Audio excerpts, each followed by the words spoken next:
À la une, le barrage au quartier informel Les Manguiers à Montjoly. Les habitants ont bloqué tôt ce matin la route à l'aide de carcasses de voitures causant un accident. La raison à cela, ils ne reçoivent pas d'eau ni d'électricité et non plus de courrier. Le quartier d'Attila Cabassou entièrement raccordé en eau potable. Le chantier lancé en 2015 a été inauguré hier par la CACL. Plus de 1000 foyers sont concernés. Enfin, des vitrines opaques et plus de pubs pour les cigarettes électroniques. De nouvelles directives européennes devraient bientôt entrer en vigueur le 20 mai prochain. Une menace pour les professionnels du secteur. Mesdames et messieurs, bonsoir, bienvenue dans votre journal. On démarre avec la colère des habitants du quartier informel Les Manguiers sur la route des plages aujourd'hui. Ils ont bloqué tôt ce matin le chemin entre Mosaïque Plage et Dégradé Cannes pour plusieurs raisons. Ils ne sont pas raccordés en eau et en électricité et depuis plus d'un mois, le courrier ne parvient plus jusqu'au quartier. Une situation devenue intenable pour les résidents qui pointent du doigt notamment la responsabilité du maire. On fait le point avec Xavier-Paul Lepelletier.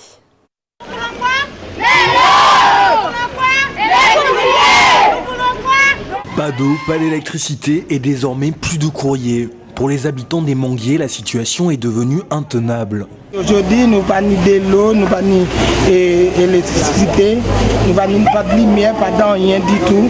Nous voulons mettre nous dehors, nous n'avons pas de logement. Nous avons besoin de logement. Il faut comment nous faire un petit monde l'école, il y a un petit monde qui a 22 ans là, 23 ans là. Nous voulons l'école, nous n'avons pas de lumière, pas de l'eau, pas de rien du tout. De la pluie, nous n'avons pas boire. Nous devons chercher concours. Nous voulons, regardez la boue qui nous passe là, pas de mais pas de rien, qui voulait mettre nous dehors, mais qui côté nous aller?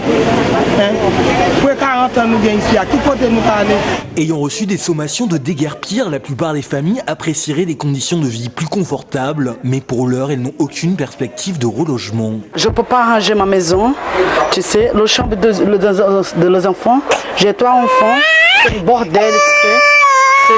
C'est tout sale, je ne peux pas rien ranger là, parce que la police toujours est là, tu sais, la police municipale. Et je ne sais pas ce que j'ai fait là, ils sont mis dans un papier assigné pour partir. Moi j'ai 15 ans là, tu sais, mes enfants français, des passeports rouges. Moi j'ai carte de séjour aussi, elle est là, tu sais, je ne sais pas clandestine, mais voilà quoi, j'ai besoin de quelque chose. De l'eau, l'électricité, ne pas ça. Pour les enfants faire des devoirs d'école, c'est un peu compliqué, tu sais. Il faut prendre les bougies, il faut prendre le lumière des portables. Madame Xavier est la doyenne du quartier et c'est elle qui connaît le fin mot de l'histoire. Ici, c'est dans Maz qui mettait nous, qui a travaillé pour lui. Travailler en canne, travailler canne, bâti. Tout ça nous fait, nous ne travaillons pas. Même maintenant, monsieur est mort. Parce que monsieur est mort, nous ne pouvons pas arriver à un seul de lui. On est toujours là. On a rendez-vous avec le maire à 11h30 pour voir qu'est-ce qui se passe. Là, pour faire un point, si ça passe bien, ça va. Mais si ça passe pas bien, on va reboucher la route. Finalement, la réunion promise par la mairie n'a pas eu lieu, le maire n'acceptant de recevoir que 3 des 6 porte-paroles désignés par les habitants. Dans l'actualité également, après la coupure massive de la semaine dernière, les réactions se suivent. Aujourd'hui, le MDES interpelle les collectivités locales et dénonce leur inefficacité à préparer l'avenir énergétique de la Guyane. On écoute à ce propos le secrétaire général et un des membres du parti du MDES. Nous considérons qu'il y a de l'incurie dans le traitement du problème électrique en Guyane, aussi bien par l'opérateur EDF que par aujourd'hui les élus qui sont à la CTG, parce que nous voyons bien que les propositions qui sont envisagées au niveau de la PPE, la programmation pluriannuelle de l'énergie, ne vont pas résoudre les problèmes que nous rencontrons aujourd'hui sur le territoire. Je rappelle que depuis 2007, il y avait eu un congrès des élus où les solutions qui avaient été envisagées à l'époque, si elles avaient été mises en œuvre, auraient été en mesure de répondre aux problèmes que nous rencontrons. Oui, alors il y a les problèmes de production, mais il faut savoir que depuis 1994, il n'y a aucun investissement sérieux qui a été fait sur le réseau de transport. Ça veut dire qu'on a les mêmes structures du réseau de transport depuis 1994. Il n'y a aucun investissement qui a été fait. Concernant la partie distribution, eh bien, ces réseaux-là sont vieillissants. On peut constater que depuis qu'on rentre en saison des pluies, eh bien, on a beaucoup de problèmes concernant justement ce réseau de distribution. Donc il y a des moyens importants en investissement qui doit être fait en Guyane pour que justement que ce pays-là puisse être développé, parce que s'il n'y a pas des moyens énergétiques dans un pays, il ne peut pas avoir de développement. Les choses avancent du côté de Maya à Matoury le 4 mai dernier. Un plan d'action a été signé entre la préfecture, la CACL, la SEM-Samar et les collectivités concernées.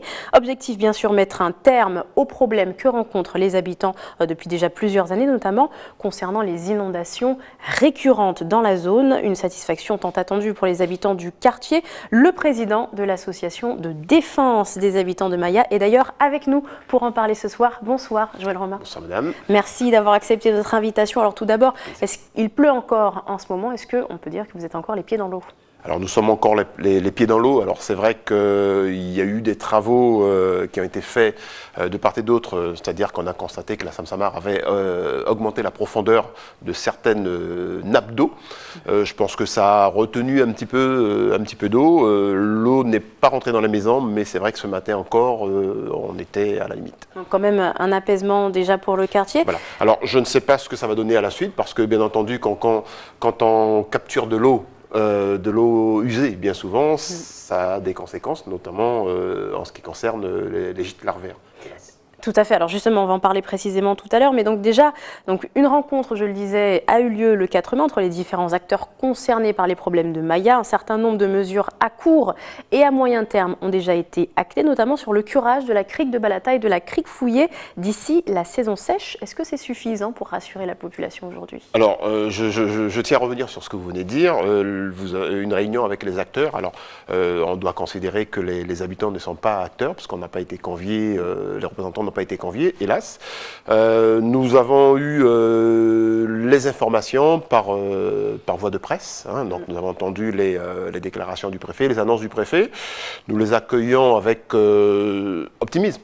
Bien entendu, maintenant, je rappelle quand même qu'en 2014, on nous avait aussi annoncé d'énormes travaux à Maya, notamment avec la réfection des VRD, donc tout ce qui est voirie réseau divers.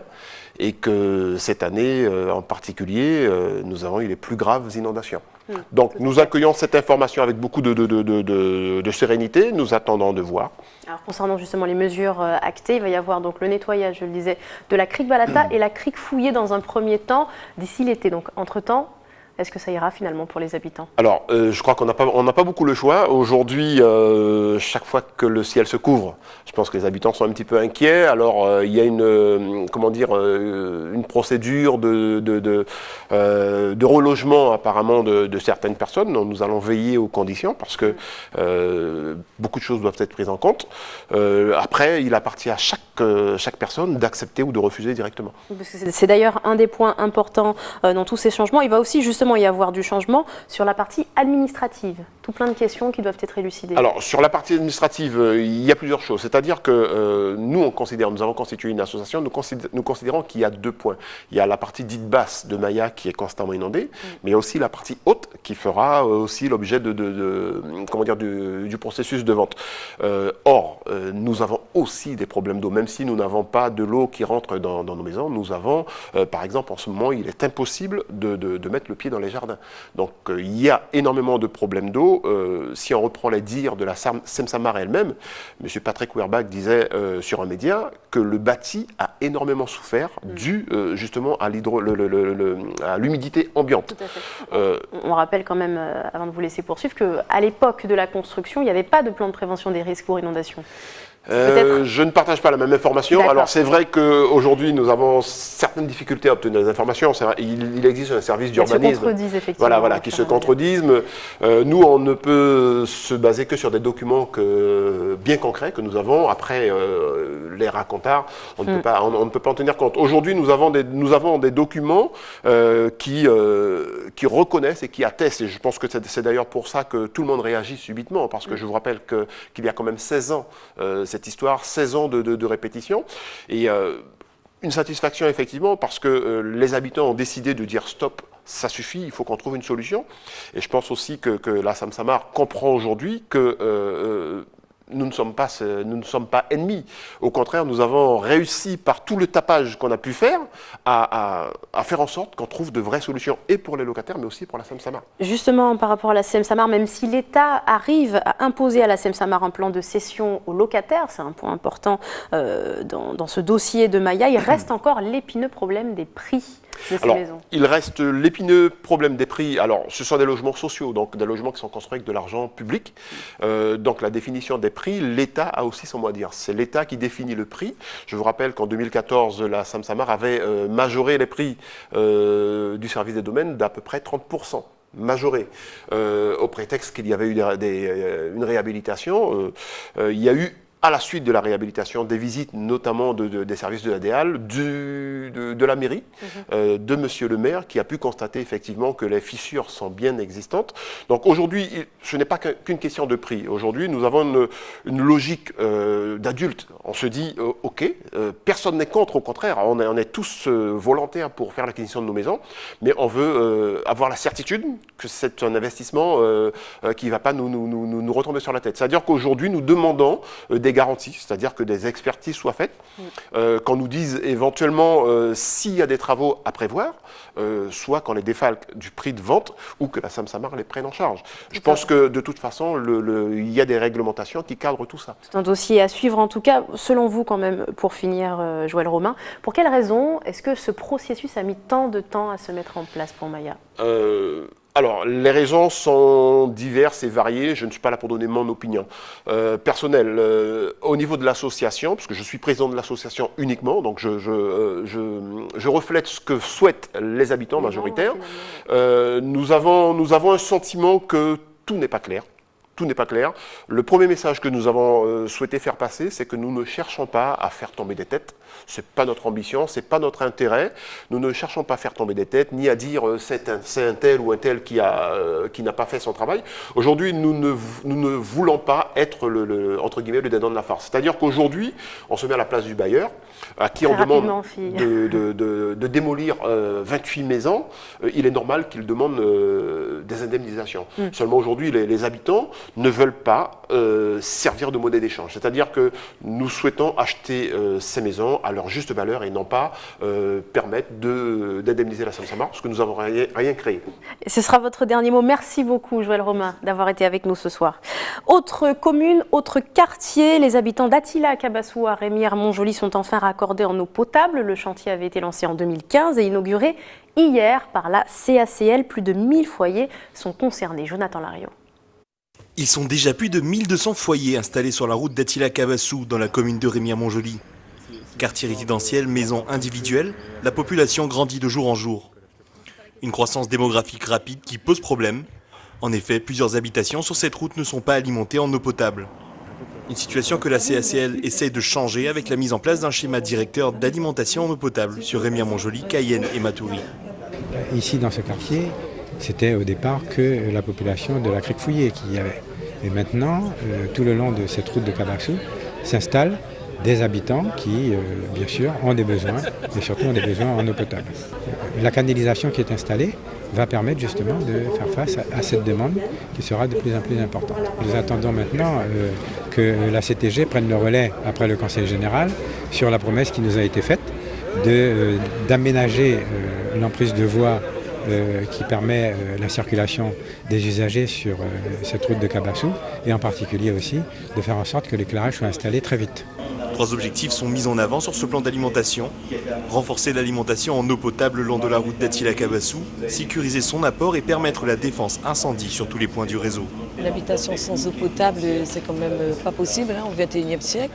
C'est une urbanisation, c'est une addition de taxes, de nouvelles taxes, et je crois que c'est important. Et puis bon, vous savez, notre population demande le confort, en tout cas le maximum de confort. Et c'est vrai que derrière la zone où nous nous trouvons, il y a quand même la montagne Kabassou qui est tombée, et sous la montagne, le technicien a rappelé qu'il y avait des tuyaux de 300 mm qui étaient là. Le réseau se trouve sous la montagne du Kabassou. Mais ceci dit, à l'heure où je vous parle, je pense que tout est possible, en tout cas tout problème sera résolu. Un investissement conséquent de plus de 2 millions d'euros. Les travaux devraient se terminer en fin d'année. Et les habitants de la route d'Attila-Cabassou devraient tous avoir leur eau potable. En bref, le schéma d'aménagement régional de la CTG, le SAR, a été approuvé hier matin par le Conseil d'État. Il s'agit d'un document de planification et d'aménagement qui doit permettre la mise en place de nombreux équipements et garantir le développement économique de la Guyane. Il s'agit d'ailleurs d'un schéma adopté lors de la dernière séance plénière dans l'ancienne région. Restez avec nous, dans quelques instants, nous nous intéresserons aux prévisions d'embauche pour 2016. Cette année, les métiers administratifs devraient susciter le plus d'emplois. Et puis, nous verrons la sélection Guyane de la prestigieuse agence Elite. Elle a choisi 4 Guyanaises pour son concours qui se tiendra en Guadeloupe. Vous allez le voir dans quelques instants dans ce journal. Mais d'abord, une question pratique. Comment déclarer ses impôts sur Internet? Vous le savez, il vous reste jusqu'au 7 juin pour la télédéclaration. Et pour certains, c'est une première. Pour aider à bien remplir ces formulaires en ligne, le CRIJ Guadeloupe a proposé une séance d'accompagnement. Reportage Bénédicte Jourdier. Une fois que vous êtes dans votre espace là, et on vous demande, si vous n'avez pas de mot de passe, vous cliquez donc créer mon mot de passe, d'accord? Xavier Caléja, contrôleur principal aux finances publiques, accompagne les Guadeloupéens dans la déclaration en ligne. Un soutien bienvenu pour Carole qui se connecte pour la première fois sur le site des impôts. Ça s'est très bien passé. Il a très bien expliqué le monsieur et puis finalement c'est plus simple que je ne le pensais. Plus simple que prévu, c'est à chaque fois le constat que dresse ce contrôleur qui est là surtout pour rassurer. Ils ont un peu peur de l'outil informatique, ils ne savent pas trop comment faire. C'est surtout pour les rassurer, essentiellement par rapport à l'outil informatique, qu'ils connaissent généralement, mais les impôts font toujours un peu peur alors qu'il n'y a pas de raison. Voilà, on les rassure, on les guide plus facilement pour qu'ils soient plus rassurés par rapport à ces déclarations. Et de toute façon, on explique aux gens aussi que pour les personnes âgées ou les personnes qui n'ont pas d'Internet, continuera le système papier. C'est la deuxième édition de cette journée d'accompagnement initiée par le Centre régional de l'information jeunesse. Et en plus de cette matinée, chaque mercredi et vendredi, le CRIJ met à disposition gratuitement ses ordinateurs. Ce sont de très bons conseils pour ne pas trop se tromper dans ce qu'on fait en ligne. Et toutes les informations sont importantes et il faut bien suivre toutes les instructions. Les télédéclarants ont jusqu'au 7 juin à minuit pour effectuer leur télédéclaration.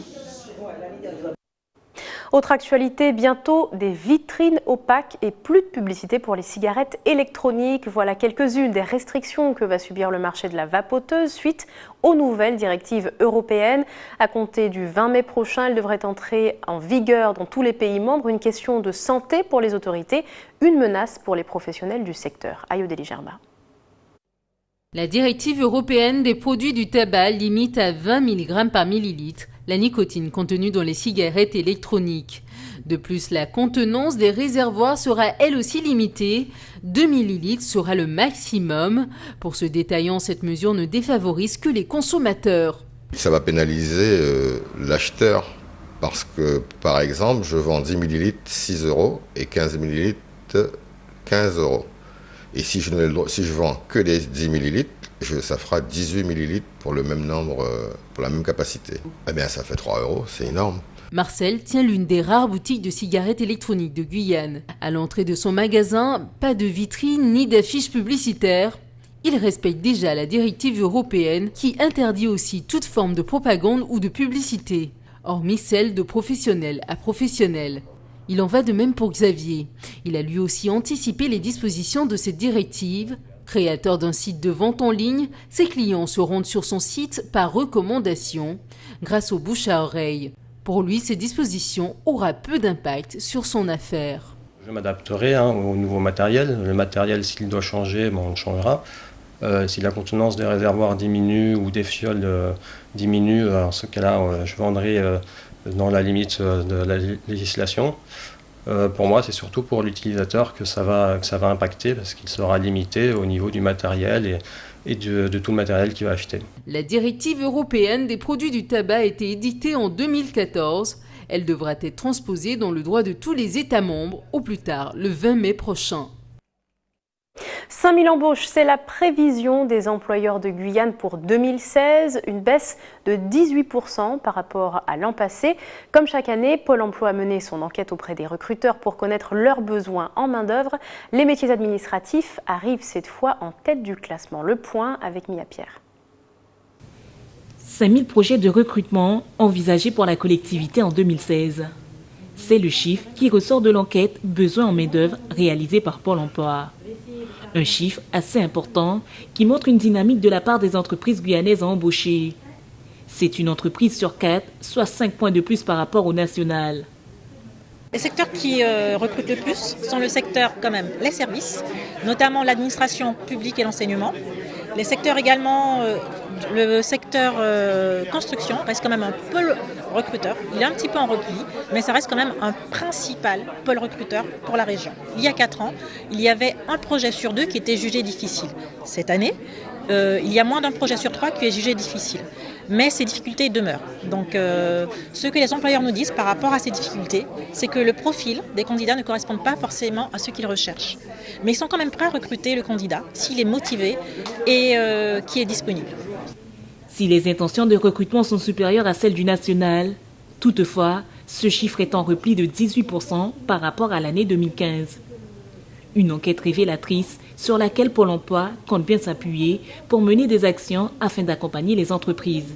L'important par rapport à l'étude besoin de main-d'œuvre, c'est de mener derrière des actions pour accompagner les entreprises. C'est notre choix évidemment et notre rôle chaque année de partir des intentions d'embauche exposées par les entreprises et de pouvoir les contacter, leur proposer un accompagnement dans leur recrutement, mais également de mener des actions sur la formation des demandeurs d'emploi pour que les compétences des demandeurs d'emploi soient adaptées au profil recherché par les entreprises. L'enquête a été menée d'octobre à décembre 2015 dans un contexte économique assez peu favorable à l'embauche. Selon Pôle emploi, une dynamique de recrutement en cours pour cette année. Elle sera plus favorable que la propension que l'enquête laisse envisager. Direction la Martinique à présent où les restaurants le vent en poupe en ce moment. De plus en plus de porteurs de projets optent pour ce secteur d'activité. Hier matin, le consultant Bernard Boutboul leur apportait quelques précieux conseils pour une entreprise qui dure. C'est un reportage signé Louis Sabas. Si tu pouvais me faire un tour du restaurant, mais déjà voir un peu la carte que tu proposes. Ah voilà, ça je ne la connaissais pas. Entrée et poissons. De la composition de la carte à la disposition de la salle et du mobilier, en passant par les abords, le fonctionnement de l'établissement est passé à la loupe par l'expert en restauration. Ce restaurant a une trentaine d'années, sa propriétaire souhaite le réagencer. Elle profite du passage dans le département du consultant pour présenter son projet. Là, il faut mettre tout ça en blanc et continuer au niveau de la communication. Il faut écrire sur le mur. Il faut le refaire totalement pour qu'il soit aux normes. Comme ça, je pourrais partir plus vite, plus quiète à la retraite. Gastronomie, restauration rapide ou à thème, cafétéria et hôtellerie, Bernard Boutboul compte parmi les experts du secteur de la consommation alimentaire hors domicile. Un secteur en constante mutation où nouveaux arrivants comme enseignes plus anciennes doivent éviter certains pièges afin d'assurer la pérennité de leur activité. Hier, c'était assez facile de monter un restaurant. Aujourd'hui, c'est toujours aussi facile. Ce qui est complexe, c'est de monter un restaurant qui dure. On peut avoir des idées les plus folles, mais ça ne marchera pas très très longtemps. Il faut quand même que le concept, ce qu'on appelle un concept, soit vraiment en phase avec les attentes et motivations des consommateurs, comment ils ont envie d'être, qu'est-ce qu'ils ont envie de manger et à quel prix. Et ça, il faut vraiment analyser tout ça par rapport à l'endroit où on est. Ici, on est à Sainte-Anne, je ne dirais pas la même chose si on était à Fort-de-France et je ne dirais pas la même chose si on était à Lyon. Restauration traditionnelle ou snack, le secteur connaît un fort essor en cause, les nouveaux modes de vie. On va sortir de plus en plus à l'extérieur de chez nous pour nous nourrir pour 2 raisons essentielles. La première, c'est que le taux de retour à domicile le midi en semaine s'effondre partout. On rentre de moins en moins manger à la maison parce qu'on a de moins en moins de temps, parce qu'on bouge de plus en plus vite, de plus en plus loin, bref. Et le soir, c'est un autre problème, c'est qu'on sait de moins en moins cuisiner et c'est vraiment pas prêt de s'arranger. Cela se vérifie aussi chez nous. En 5 ans, la création d'établissements est triplée, passant de 75 à 220, avec un bond significatif de la restauration rapide. L'essor de la restauration rapide, je veux dire, il est assez phénoménal, puisqu'on est passé de 41 établissements donc créés en 2010 à 127 en 2015. S'il n'est pas nécessaire d'avoir un diplôme pour ouvrir un restaurant, cette entreprise nécessite au moins 3 ingrédients, de bons conseils, le sens du goût et celui des affaires. Retour chez nous où elle s'apprête à représenter la beauté de la Guyane. 4 adolescentes de 15 à 17 ans se sont envolées ce midi pour la Guadeloupe où elles participeront au fameux concours de mannequins élite. Cette année, la sélection guyanaise a été fructueuse puisqu'elle compte le plus grand nombre de candidates de la zone. Xavier Paul Lepelletier a recueilli leurs réactions juste avant leur départ. Je m'appelle Loïse, j'ai 16 ans et je suis guyanaise. Bonjour, je m'appelle Alexia, j'ai 15 ans et je suis guyanaise. Bonjour, je m'appelle Ludivine, j'ai 17 ans et je suis guyanaise. Bonjour, je m'appelle Marine, j'ai 16 ans et je suis guyanaise. Et en Guadeloupe, on va passer une autre sélection, on est 10, donc 4 de Guyane. On a tous su se démarquer si on est là aujourd'hui. Donc c'est qu'on a tout du potentiel, donc on a nos chances. Sinon, on ne serait pas là et on est toutes fières. Et moi, c'est vraiment au début, donc je ne me rends pas encore compte que j'ai vraiment commencé, mais c'est vraiment au début et j'espère que ça va bien se passer. On a pris la décision de se présenter chacune au casting, puis on a dit oui pour venir aujourd'hui afin de représenter la Guyane. Donc après, peut-être qu'on ne sait pas vraiment où est-ce que ça va nous mener, mais on essaie d'être positive et de rester le plus naturel possible et on verra bien ce qui arrive. Le concours élite va nous permettre de découvrir encore plus ce qui peut se cacher derrière notre carrière de mannequin qui peut peut-être nous attendre. Parce que si on est là, c'est peut-être pas un hasard, qu'on a peut-être quand même des qualités, donc on va peut-être pas abandonner. Les Guyanaises, c'est les plus belles. Ainsi s'achève ce journal. Tout de suite, le rappel des titres. Barrage au quartier informel Les Manguiers à Montjoly. Les habitants ont bloqué la route tôt ce matin à l'aide de carcasses de voitures causant un accident. La raison à cela, ils ne perçoivent pas d'eau, ne reçoivent pas d'eau ni d'électricité et non plus de courrier. La rencontre prévue avec le maire n'a pas eu lieu. Le quartier d'Attila Cabassou entièrement raccordé en eau potable. Le chantier lancé en 2015 a été inauguré hier par la CACL. Plus de 1000 foyers sont concernés. Enfin, vitrine opaque et plus de pubs pour les cigarettes électroniques, de nouvelles directives européennes qui devraient entrer en vigueur le 20 mai prochain. Une menace pour les professionnels du secteur. Merci d'avoir été avec nous. Dans quelques instants, l'information nationale et internationale avec nos confrères de BFM TV. Puis les programmes continuent sur votre antenne ATV Guyane. Très bonne soirée à vous. À demain.